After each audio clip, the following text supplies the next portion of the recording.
ሰላም ጤና ይስጥልኝ አድማጭና ተከታታዮች ግንቦት 12 ቀን 2018 ዓመተ ምህረት የዕለቱን አዳዲስ መረጃዎችን ይዤላችሁ መጥቻለሁ። ከዛ በፊት ግን ዋናዎቹን ላስደምጣችሁ። ህወሓት በመላ ትግራይ አንድ አዲስ ትዕዛዝ ሰጥቷል። በደብረ ጽዮን የሚመራው የህወሓት ቡድን በ20 ቀናት ውስጥ ትምህርት ቤቶች ሙሉ በሙሉ እንዲዘጉ መወሰኑ የመረጃ ምንጮች ጠቁመዋል። ቡድኑ በሰኔ ወራት ጦርነት ለመክፈት ማቀዱን ተከትሎ ነው ትምህርት ቤቶች በአስቸኳይ እንዲዘጉ የወሰነውም እየተባለ ነው። እንዲሁም በወልቃይት ማንነት አስመላሽ ኮሚቴ የቀረበን ጥያቄ አስመልክቶ የፌዴሬሽን ምክር ቤት ውሳኔ ማሳለፉን የሚገልጽና በማህበራዊ ሚዲያ ላይ በስፋት እየተሰራጨ የሚገኘው ደብዳቤ ፍጹም ሐሰተኛና የተቀናበረ መሆኑ ታውቋል። በመጨረሻም የታሪክ ስህተትን በዲፕሎማሲያዊ ጥበብ የማረም እርምታ የኢትዮጵያን ወደ ባህር በር የመመለስ የትውልድ ራዕይ ሀገራዊ ቁርጠኝነት። አድማጭና ተከታታዮች በዝርዝር የምናየው ነው የሚሆነው። እስከ ዝግጅታችን ፍጻሜ ድረስ አብራችሁን ቆዩ።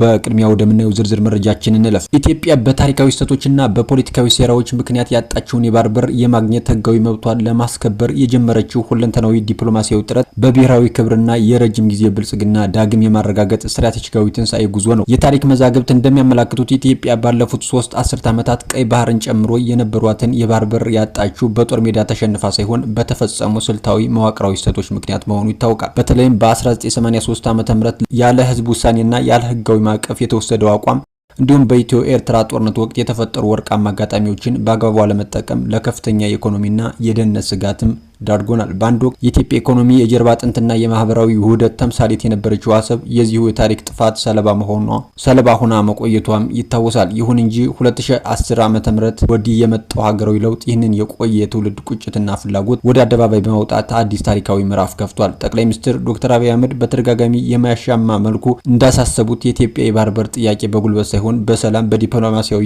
ብስለትና በሰጥቶ መቀበል የጋራ ተጠቃሚነት መርህ ላይ የተመሰረተ እንደሆነም ይጠቁማል። የአይነቱ ጥረት የህዝቧን ቁጥር ከ120 ሚሊዮን በላይ የደረሰውን ታላቅ ሀገር የህልውና መብት የማስከበር ጉዳይ እንጂ በጎረቤት ሀገራት ላይ ሉዓላዊነትና የግዛት አንድነት ላይ የመጋፋት ፍላጎት አለመሆኑን መንግስት ለዓለም አቀፉ ማህበረሰብ በግልጽ እያስገነዘበ ይገኛል። በአሁኑ ወቅት የባህር በር አጀንዳ በዓለም አቀፍ መድረኮች ከፍተኛ ትኩረት እና አጀንዳ መሆን መቻሉ ትልቅ ዲፕሎማሲያዊ ድል ተደርጎም ይወሰዳል። የባህር በር ባለቤት መሆን ኢትዮጵያን በኢኮኖሚ ረገድ ከፍተኛ የወደብ ኪራይ ወጪ ከመታደጉም ባለፈ በቀጠናው ያላትን የጂኦፖለቲካዊ ተሰሚነት ወደ ላቀ ከፍታ የሚያሸጋግር ነው። ለዚህም አሁን ላይ የተከናወኑ ያሉ ዲፕሎማሲ ስራዎች ትውልዱን ለብሔራዊ ጥቅም የሚያነቃቁና የሀገርን ዘላቂ ደህንነት የሚያረጋግጡ በመሆናቸው የኢትዮጵያ ትናንት በሴራ ያጣችውን መብቷን ዛሬ በሰላማዊ መንገድ በማስመለስ ዳግም የቀይ ባህር ተጠቃሚ እንድትሆንና የቀጠናው የብልጽግና ማማ ሆና እንድትወጣ መንገድ የሚጠርግ ታሪካዊ እንቅስቃሴ ነው። ወደ ላይኛው መረጃችን እንለፍ። በወልቃይት ማንነት አስመላሽ ኮሚቴ የቀረበን ጥያቄ አስመልክቶ የፌዴሬሽን ምክር ቤት ውሳኔ ማሳለፉን የሚገልጽና በማህበራዊ ሚዲያ ላይ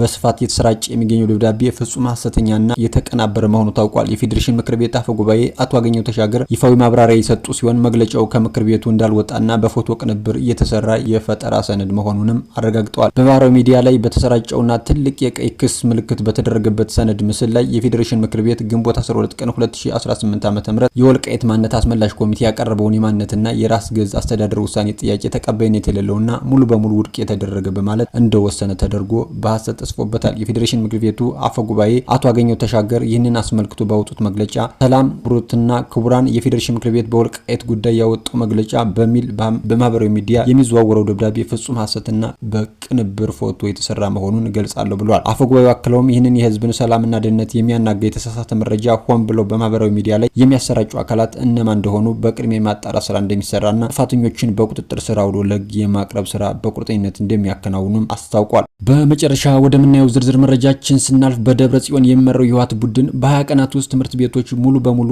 እንዲዘጉ መወሰኑን የአንዳንድ መረጃዎች እየጠቆሙ ይገኛሉ። ቡድኑ በሰኔ ወራት ውስጥ ጦርነት ለመክፈት ማቀዱን ተከትሎ ትምህርት ቤቶች በአስቸኳይ እንዲዘጉ ነው የወሰነው እየተባለ ነው። ለጦርነት የተዘጋጀ መሆኑ የሚነገርለት ህወሓት በትግራይ ክልል ከመደበኛ ጊዜ ቀድሞ ትምህርት እንዲዘጋ ውሳኔ ያሳልፏል። ከፍተኛ ጦርነት ስጋት በተፈጠረበት ወቅት ትምህርት ቤቶች በአስቸኳይ ተማሪዎቻቸውን ፈትነው እንዲያሰናብቱ ጥብቅ ማሳሰቢያ ደርሷቸዋል የተባለ ሲሆን ግንቦት 30 ትምህርት እንዲዘጋ ሲል መመሪያም አስተላልፏል።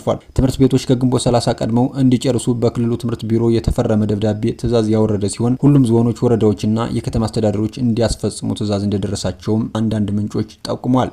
የደብረ ጽዮን ጄኔራል ታደሰን አስወግዶ የደጀን ቢሮን ከተቆጣጠሩ በኋላ ለመጀመሪያ ጊዜ ባደረጉት የካቢኔ ስብሰባ ስለ ዓመቱ የትምህርት ጊዜ ሰሌዳ መወያየታቸው ይታወሳል። ካቢኔ ስለ ትምህርት ውይይት ማድረጉ ከተገለጸ ከቀናት በኋላ ነው ትምህርት ቤቶች ተማሪዎቻቸውን እንዲያሰናብቱ መመሪያ የተሰጠው። የዓመቱ ትምህርት ከመደበኛ ጊዜ አንድ ወር ቀድሞ እንዲዘጋ የተወሰነው ክልሉ ውጥረት ውስጥ በገባበት ወቅት ነው። በዚህም ትምህርት ቤቶች ተማሪዎቻቸውን ከግንቦት 30 በፊት እንዲበትኑ መመሪያ በመውረዱ በነዋሪዎች ዘንድ የግጭት መቀስቀስ ስጋቱ ከፍተኛ አድርጎታል። ትምህርት ቤቶች በተሰጣቸው ማሳሰቢያ ዘል መመሪያ መሰረት ከመደበኛ እቅድ ውጪ ለተማሪዎቻቸው ፈተና ሰጠው ግንቦት 30 ለመዝጋት እየተዘጋጁ ነው። አብዛኞቹ ትምህርት ቤቶች የዓመቱን ተማሪዎች ፈተና ከሚቀጥለው ሳምንት ጀምሮ ለመስጠት እየተዘጋጁ መሆኑን ምንጮች ገልጸዋል። የዓመቱን ትምህርት ገና ያላጠናቀቁ ተማሪዎች በድንገት ፈተና ወስደው ትምህርት እንደሚዘጋ ከተነገራቸው በኋላ በወላጆች በኩልም ስጋት ፈጥሯል። ትምህርት ቤቶች ለምን ከመደበኛ ጊዜ አንድ ወር ቀድሞ ትምህርት እንዲዘጉ ማድረግ እንደተፈለገ የሚያውቁት ነገር እንደሌለም ወላጆች አስረድተዋል። ምንም እንኳን ትምህርት ቀድሞ ለመዘጋት በቀጥታ የተሰጠ ምክንያት ባይኖርም ወላጆች የሰሙት ተባራሪ መረጃ ስለመኖሩ ግን ይነገራል። ይኸውም ስልጣንን በኃይል የተቆጣጠረ ህወሓት ትግራይ የህልውና አደጋ ስለገጠማት የመከላከል እርምጃ ለመውሰድ ሁሉም የህብረተሰብ አካል መዘጋጀት አለበት በሚል ነው ተብሏል። ህወሓት በፕሪቶሪያው ስምምነት መሰረት ትጥቅ አስፈትቶ